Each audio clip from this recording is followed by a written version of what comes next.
For now, we established the concept of influence in our minds, but one thing I want to know though, because lots of people it seems to me haven't understood properly, is that zone of influence is player, like human being related concept, not just the hero someone plays in one game.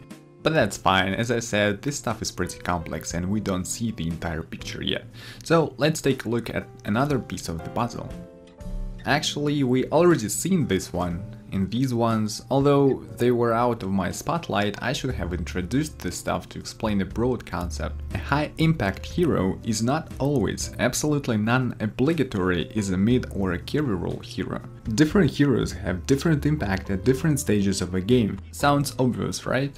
Apparently not, because for most of the people, a common understanding, like a common translation of high impact, is fight presence, which is not entirely correct. So we need a representation of it, right? This is a timeline of a game. I excluded the drafting phase because I will talk about a specific hero, and a hero should be picked to exist in a game. But let's talk about Crystal Maiden for a bit. She's one of the scariest heroes before the Horn. In first 5 minutes in the game, she auto-wins pretty much any tri-lane against tri-lane, counters Chen or Enchantress pressure, and she has a lot of potential at mid-gank. She actually fell off in competitive not because of the intelligence nerf, but because these tri-lane battles are non-existent ever since. So, Crystal Maiden's impact goes something like this. It starts from the highest point, stays there for a few minutes, and then inevitable deteriorate to practically zero.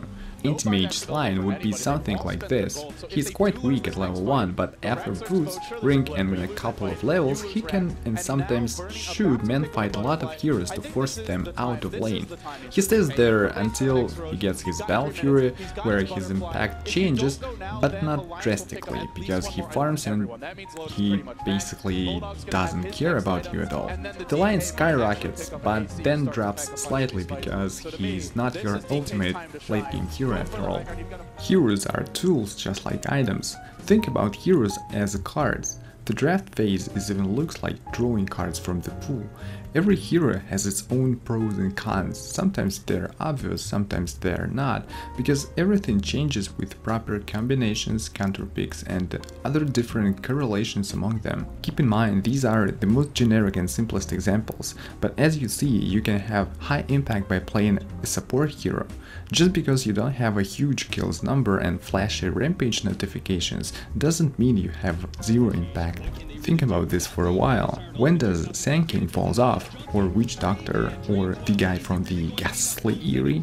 Even if you exclude their abilities completely, you can always be useful by force staffing or e-blading your teammates, providing the utility they can't afford. Every hero has a different impact throughout the game, and you definitely can be a terrible support as well as a horrible carry player. Learn the game and make your own impact on time. Will it be high enough? It's up to you.